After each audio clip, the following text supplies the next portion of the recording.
Wow. I just want to say thank you for joining me on this live stream tonight. I have been thinking about what I would record for America's 250th birthday. For those of you who don't know, my name is Rob Coburn, and some years ago, we started this channel on YouTube called America's Greatest Awakening, the AGA Network. And we have let this channel go dormant for many different reasons, life things that have happened, and man, just a lot of things have gone on. And I just wanted to say thank you if you're joining tonight and you're a subscriber to the channel. I want to say thank you for subscribing. We have pondered things like things that have transpired in the world in 2020 and many other places, and what is our world coming to? What is our nation coming to?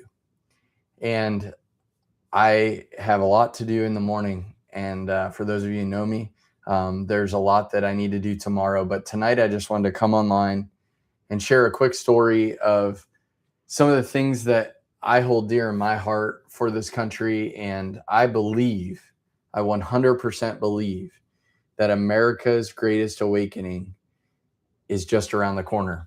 I believe we are actually starting to see some of it in our lives, but I believe that we are going to see an awakening sweep from the East Coast to the West Coast, from the Canadian border to the Mexican border, and we're going to see amazing things. So the AGA Network was born out of taking news, taking things that are happening in the world, and looking at them through a biblical worldview. And so I am just coming on here tonight to share a little bit more about that. We also have a lot of recordings on there from people who have done characters of our past and our founding of our country and the history there. But tonight I wanted to share a quick story as I've been studying for tomorrow and some of the things that I'm going to bring out tomorrow in our services. But I just want to thank you for joining tonight, those who have come online. And I guess I want to start off with this quick question. And the question has been tossed around mostly by people who are scared. But I wanted to just throw out this question. Have you ever wondered where the idea came from that Christians should stay out of politics? Christians should stay out of politics. And pastors should stay in their pulpits. Churches shouldn't speak about cultural issues. Faith belongs on Sunday, not in government. But here is truly my question. Who told you that? Because if you study American history, not the rewritten version that many kids are getting in schools today, but the real history of our country, our founding documents, study the characters of our history of our country and read about their personal lives instead of just listening to what other people have said. I truly believe that if you look at actual history, you'll discover something remarkable. Many of the men that you have heard about in life and you've been told stories about that helped birth our nation, they weren't politicians. We see in this world today, we see in our nation today, this politicizing of everything. And I would be here to tell you tonight that most of the people that you read about on the signatures of our founding documents, they weren't really politicians. They weren't military generals first. Many of them were pastors. Many of them were believers in Jesus Christ. Now, many of you, if you've been actually in some of our gatherings, you would have heard the stories of the Black Robe Regiment. The Black Robe Regiment was not a name that was known in the days in which the pastors were leading the revolution in our nation, but the Black Robe Regiment was something that was added on later. They were called the Black Robe Regiment because they wore black ministerial robes every Sunday as they preached the gospel of Jesus Christ.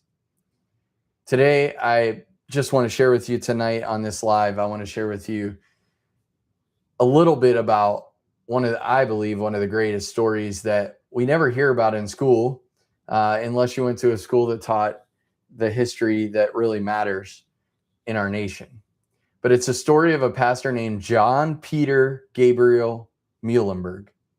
It's a story of courage, conviction, and it's more than even that. It's a story of what happens when God's people understand that faith was never meant to stay inside the walls of the church. Because the question isn't whether Christians should influence culture.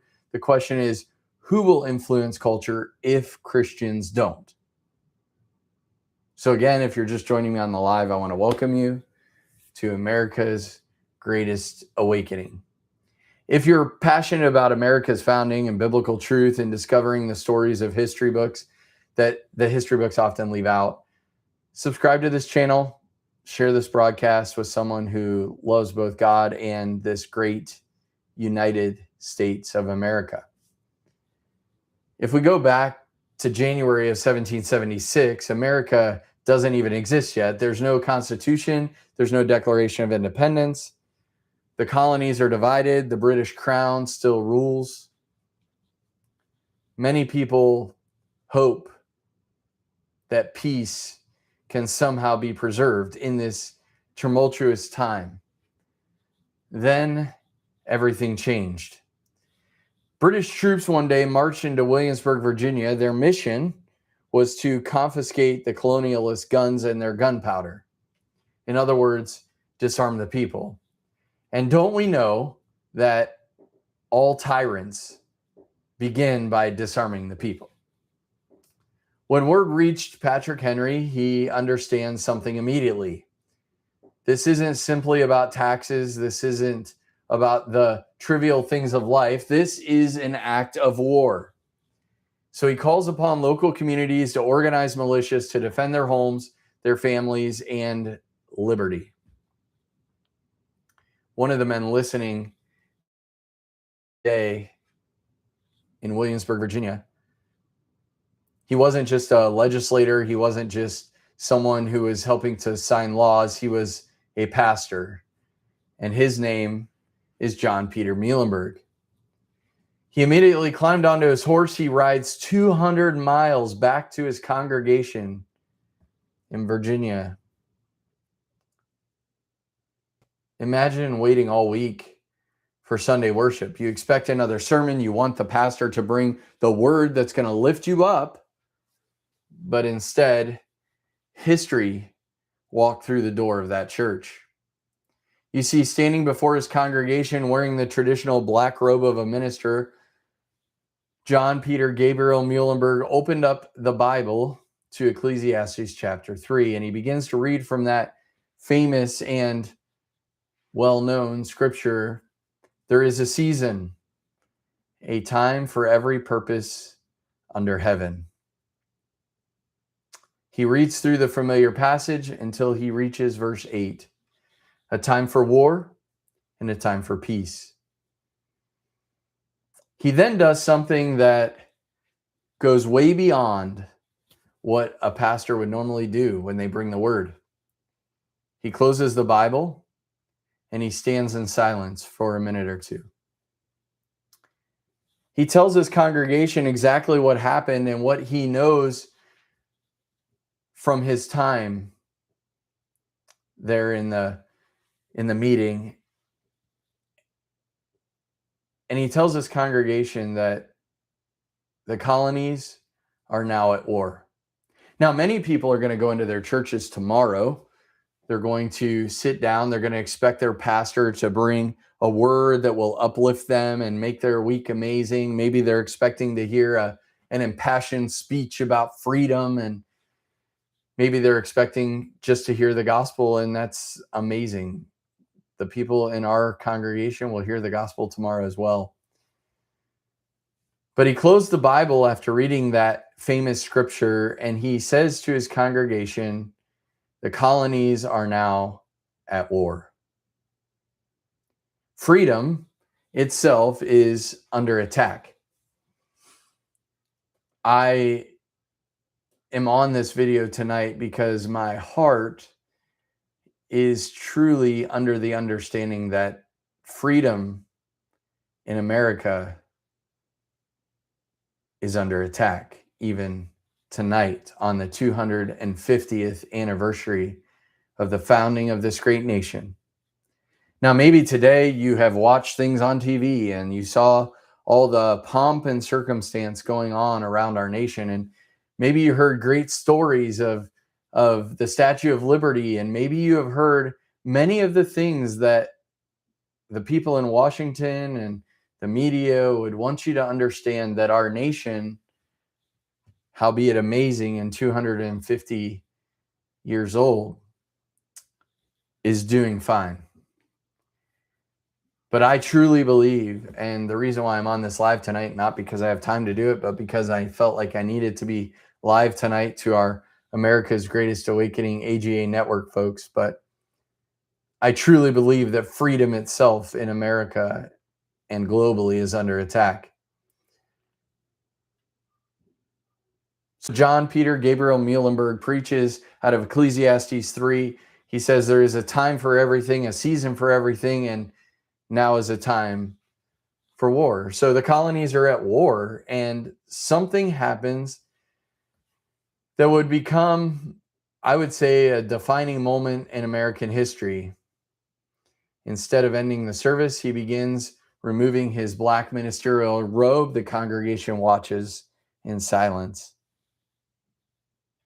And underneath that robe, he isn't wearing ordinary clothes. In fact, most pastors would go behind into the back room of the church to take off their robe, but no, he does it right in the pulpit in front of everyone. And underneath his robe, he wasn't wearing ordinary clothes. He was wearing the uniform of a Continental Army officer. He then steps down from the pulpit, and history tells us that he declared, "Brethren, the time has come to fight. There is a time to preach and a time to pray. But there is also a time to fight, and I'm going to join General Washington. Who will go with me?" Before the service ends, nearly 300 men enlisted. It's funny because history would tell us that there weren't even 300 men in the service, but wives signed up their husbands who weren't even there. Fathers, sons, neighbors, they all came together, united as a community, to answer the call to defend freedom. You see, that church didn't simply hold a worship service that Sunday.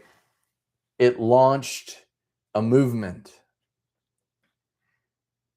This is why history remembers these pastors of the Black Robe Regiment, not because they loved politics, not because they desired power, but because these ministers believed their faith demanded courage when liberty and truth are threatened.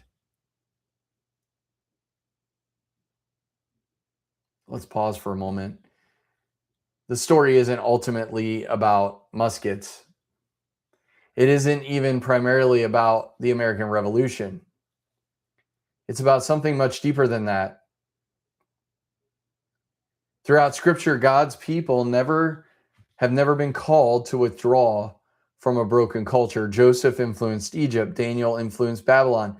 Esther influenced Persia. John the Baptist confronted Herod. The Apostle Paul reasoned with governors and kings, and Jesus himself declared that his followers are to be the salt of the earth and the light of this world. Salt only works when it touches what it's preserving. And light only changes darkness when it's willing to shine. Fellow Americans, freedom is at stake. Will you shine?